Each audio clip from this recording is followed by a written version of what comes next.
उपाय न मनः कृष्णे निवेशयेत्, किसी भी उपाय से डूबी हो। तो ये 4 साधन बाबा बता रहे हैं। ये चिंतन के 4 प्रकार हैं और ये चारों जब आप एक साथ करेंगे, नाम कर रहे हैं तो मानो दूध पी रहे हैं, लेकिन सबके साथ मिलकर के नाम कर रहे हैं तो दूध में जैसे घी और ड्राई फ्रूट डाल डाल के घोट पीस के पी रहे हैं, अधिक पौष्टिक हो जाता है। ऐसे ही आपका नाम, आपकी साधना यदि चिंतन के साथ हो रही है, रूप का चिंतन है, लीला का चिंतन है और मानसिक सेवा पूजा के साथ हो रही है, तो मान लीजिए आपकी भजन साधना रूपी दूध आप ड्राई फ्रूट और घी के साथ पान कर रहे हैं। ये आपको अधिक पौष्टिक और बलवान बनाने में, आपकी साधना को, आपको भगवान के श्री चरणों में पहुंचाने में बहुत ही शीघ्र ये मानो हवाई जहाज की यात्रा हो गई।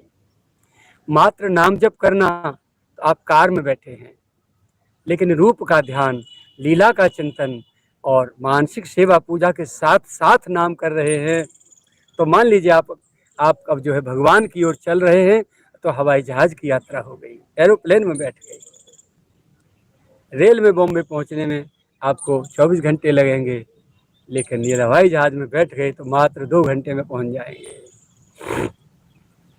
ठीक ऐसे ही भगवत प्राप्ति सांगोपांग अष्टांग योग का वर्णन आया है। श्रीमद् भागवत जी में भी, गीता जी में भी भगवान ने अष्टांग योग की बात कही है। तो सांगोपांग साधना तभी होगी जब इस प्रकार से आपकी साधना होगी, आपका नाम होगा कि नाम जप भी हो, रूप का ध्यान भी हो, गुणों का श्रवण कीर्तन कथनोपकथन भी हो, दूसरे कह रहे हो तो सुनो और कोई नहीं कह रहा तो तुम कहना शुरू कर दो, लीला गायन करना शुरू कर दो, कथा करना शुरू कर दो, और सत्संग भी, उनकी पूजा सेवा भी मानसिक। तो ये सांगोपांग सर्वांग साधना हुई। इन साधनों का निरंतर तीव्र अभ्यास होने से भगवान में शीघ्र आसक्ति हो जाती है और आसक्ति ही प्रियतम के मिलन का एकमात्र सूत्र है, चाबी है। अब आगे प्रश्न किया है, बाबा सच्चे सन्यासी की पहचान क्या है? पूज्य महाराज कह रहे हैं, भैया महात्माओं के भक्त ही महात्मा की पहचान कर सकते हैं। जो महात्माओं के भक्त नहीं, वे उन्हें कैसे पहचानेंगे? और बताऊं एक बात,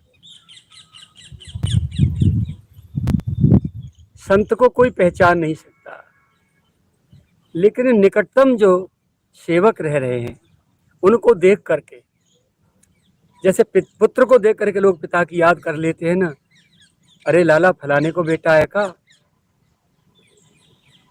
ऐसे ही संत के अनुचरों को देख करके संत को पहचाना जा सकता है। उनकी रहनी से, उनके स्वभाव से, उनकी वृत्ति से, उनके आचरण से संत की पहचान का आनुमानिक पहचान की जा सकती है। जब इनके अनुचर ऐसे हैं, सेवक ऐसे हैं, तो वे कैसे होंगे? तो महात्माओं के भक्त ही महात्मा की पहचान कर सकते हैं। जो महात्माओं के भक्त नहीं, वे उन्हें कैसे पहचानेंगे? अब अगला प्रश्न है, बाबा साधु के कर्तव्य क्या हैं? बाबा उत्तर देते हैं, भैया नंबर 1, किसी की बुराई भलाई ना करे। नंबर 2, भले से भला और बुरे से बुरा ना कहे, अर्थात दोनों से उदासीन। उदासीन नित रहिए गुसाई, खल परिहरिये स्वान की नाई। उदासीन शब्द जो है ये बहुत गूढ़ अर्थ रखता है। ना उससे राग से जन्य होकर के उसका चिंतन, और ना ही द्वेष ईर्षा जन्य चिंतन उसका। न राग से न ईर्षा से, किसी भी प्रकार से उसका चिंतन न करना, उसे भूल जाना। खल पर हरिये स्वान की नाई, कुत्ता रोटी ले गया, कोई याद करता है उसकी? नहीं करता। तो ठीक इसी प्रकार से उदासीन, भले से भला और बुरे से बुरा ना कहे, अर्थात दोनों से उदासीन रहे। तीसरी बात, अपनी निंदा स्तुति में हर्ष शोक से रहित रहे। किसी ने निंदा कर तो आग बबूला हो गए, और किसी ने प्रशंसा करी तो फूल के कुप्पा है गए। ये दोनों चीज नहीं होनी चाहिए। इसका गूढ़ रहस्य क्या है? कोई हमारी निंदा करता है, हमारे मुख पर हमारा अपमान करता है, पीठ पीछे निंदा करता है, आलोचना करता है, या शारीरिक कष्ट हमको भोगने के लिए मिलता है, इससे हमारे पाप नष्ट होते हैं। अब आप ये समझो कि पूजा पाठ करने से, भजन करने से, दान व्रत करने से हमारे पाप कटेंगे? कदापि नहीं।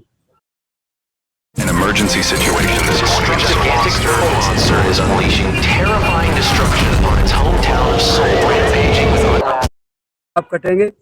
कदापि नहीं। ये खाता अलग है। शारीरिक कष्ट भोगने को मिल जाए, हमें मुंह पे कोई अपमान कर दे और पीठ पीछे हमारी निंदा आलोचना कर दे,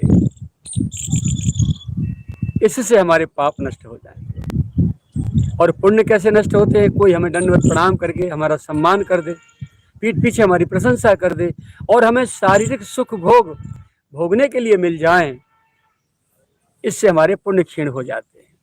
और पाप और पुण्य दोनों जब तक क्षीण नहीं होते, तब तक जीवात्मा निर्मल नहीं होती, मल रहित नहीं होती, और निर्मल नहीं होगी तब तक वो भगवत धाम की अधिकारी नहीं हो सकती। इसलिए निंदा स्तुति उभय सम, ममता मम पद कंज, ते सज्जन मम प्राण प्रिय।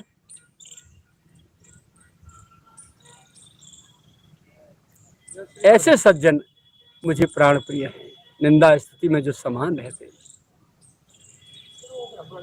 और उन्हीं की मेरे श्री चरणों में ममता आसक्ति जागृत होती है। ते सज्जन मम प्राण प्रिय, गुण मंदिर सुख पुंज। गुणों के भवन होते हैं और सुखों के समूह हो जाते हैं। चौथी बात, किसी प्रकार का असत चिंतन ना करे तथा अपने लक्ष्य पर स्थिर रहे। ये बहुत खतरनाक है।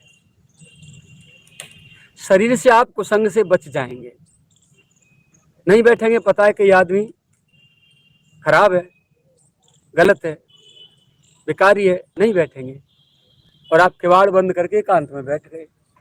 लेकिन जो आपके भीतर बैठा है ना कि बहुत बदमाश, कौन? आपका मन।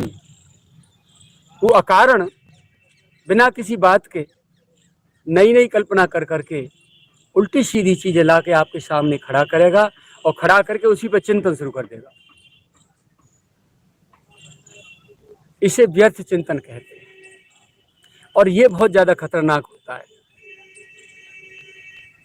अकेले में बैठ करके कोई व्यक्ति सावधान हो जाए तो फिर बाहरी जो कुसंग है उसका कुछ नहीं बिगाड़। एकांतिक जो कुसंग है, अपना स्वयं का मन का खड़ा किया हुआ, ये बहुत खतरनाक है। इससे बचना बहुत, अच्छे अच्छे सिद्धों को भी ये खतरे में डाल देता है, क्योंकि मन बिना चिंतन किए रह नहीं सकता, वो खाली नहीं रह सकता।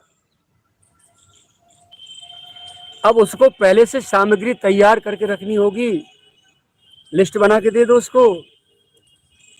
स्कूल में जैसे टाइम टेबल होता है,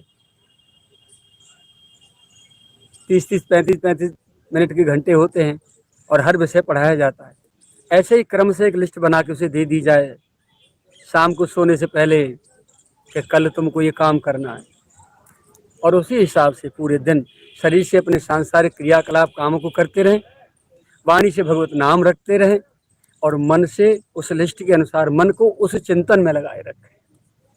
तो यही बात पूज्य श्री आपके उड़िया बाबा जी महाराज ने कही है कि ये जो 4 बातें हैं, उनके नाम का जप, उनके स्वरूप का ध्यान, नक्शिक रूप माधुरी का ध्यान, कैसे अंग वस्त्र धारण किए हैं, कैसा श्रृंगार किया है, नासिका कैसी है, नेत्र कैसे हैं, भ्रकुटी कैसी हैं, भाल पर तिलक कैसा लगा है, कान कैसे हैं, कुंडल कैसे हैं, अधरावली कैसी है, दंतावली कैसी है, उनकी चिबुक ठोड़ी कैसी है,